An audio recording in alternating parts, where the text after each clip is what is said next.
pasti harus semangat nih untuk mengawali hari kita adik-adik. Adik-adik, kita mau membaca Alkitab kita nih adik-adik. Tapi sebelum kita membaca Alkitab, kita mau berdoa dulu adik-adik. Adik-adik lipat tangannya, tutup matanya, kita satu dalam doa. Tuhan Allah Bapa kami yang baik, terima kasih karena Engkau masih memberikan kami nafas kehidupan yang baru untuk melakukan aktivitas kami di sehari-harinya. Tuhan terima kasih karena Tuhan telah menyertai kami dari sepanjang tidur kami hingga kami dapat bangun di pagi yang indah ini untuk mendengarkan firman-Mu. Tuhan berkati kami agar kami dapat menjalankan firman-Mu ini di kehidupan kami bagi sesama. Terima kasih Tuhan, amin. Oke adik-adik, kita mau membaca Alkitab kita dari adik-adik udah siapin kan Alkitabnya? Oke, kita mau membaca dari Lukas 7 ayatnya yang ke-11 sampai dengan 13 adik-adik. Kakak ulang lagi, Lukas yang ke-7 ayatnya yang ke-11 sampai ke-13 adik-adik. Sudah?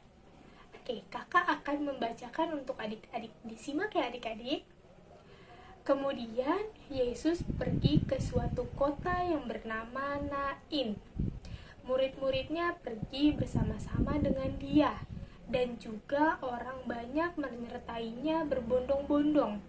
Setelah ia dekat pintu gerbang kota, ada orang mati diusung keluar.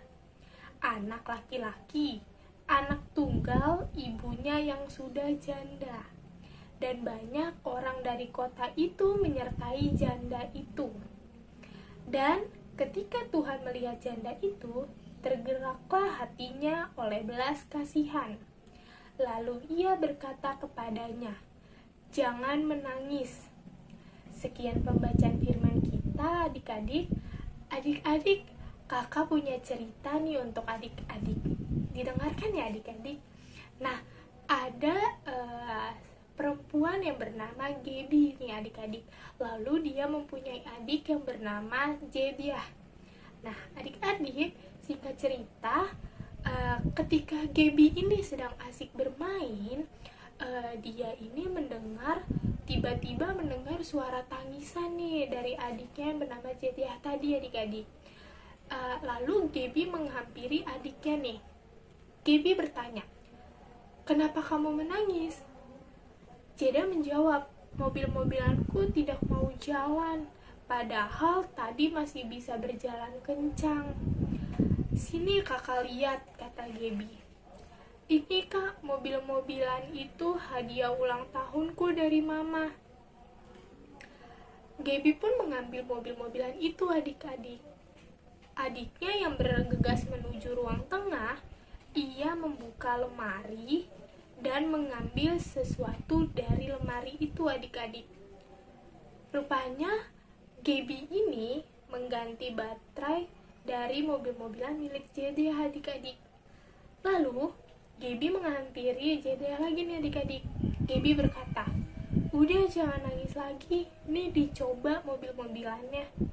"Hore, mobil-mobilanku sudah bisa jalan lagi, terima kasih Kak Gaby."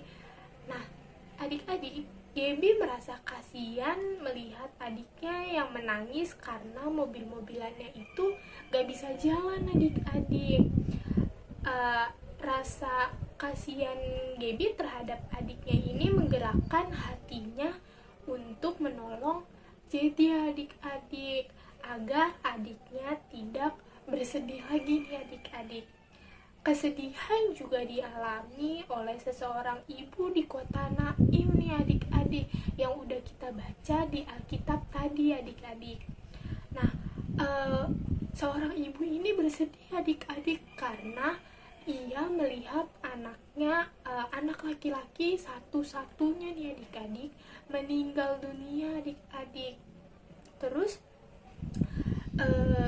ketika Tuhan Yesus lewat nih adik-adik, Tuhan Yesus itu melihat, terus Tuhan Yesus itu timbul rasa belas kasihan ya adik-adik terhadap ibu yang anaknya tadi mati nih adik-adik.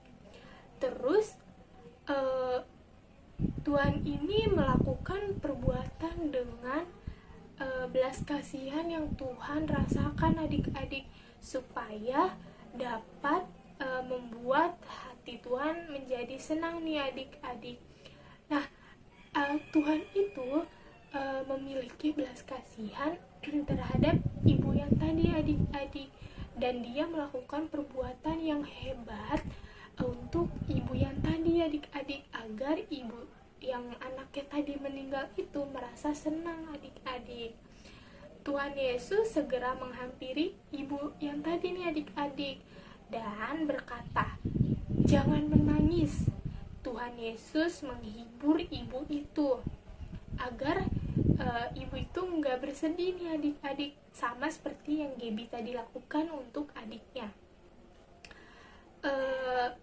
Lalu tidak berapa lama kemudian nih adik-adik, karena belas kasihan Tuhan yang tadi, anak laki-laki itu dibangkitkan dari kematiannya nih adik-adik.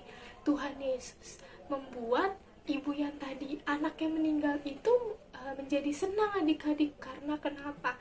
Karena Tuhan telah membangkitkan anaknya satu-satunya dari kematian adik-adik. Lalu ibu itu menjadi senang adik-adik karena perbuatan ajaib yang Tuhan lakukan.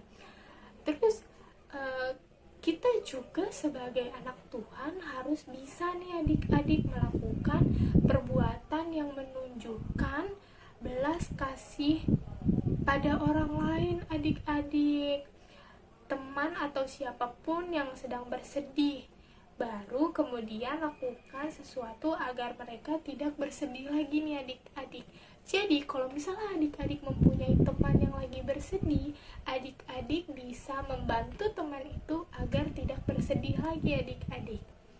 Nah, sekian cerita dari kakak kalian ini. Semoga adik-adik dapat melakukan firman pagi hari ini di kehidupan adik-adik selanjutnya. Nah adik-adik, kita mau menutup satu doa online kali ini dengan doa. Mari kita berdoa. Tuhan Allah Bapa kami yang baik, terima kasih atas berkat-Mu. Kami telah mendengarkan firman-Mu pada pagi hari ini. Tuhan berkati kami agar kami dapat menjalankan firman-Mu di kehidupan kami bagi sesama. Terima kasih Tuhan, amin. Sampai ketemu lagi adik-adik.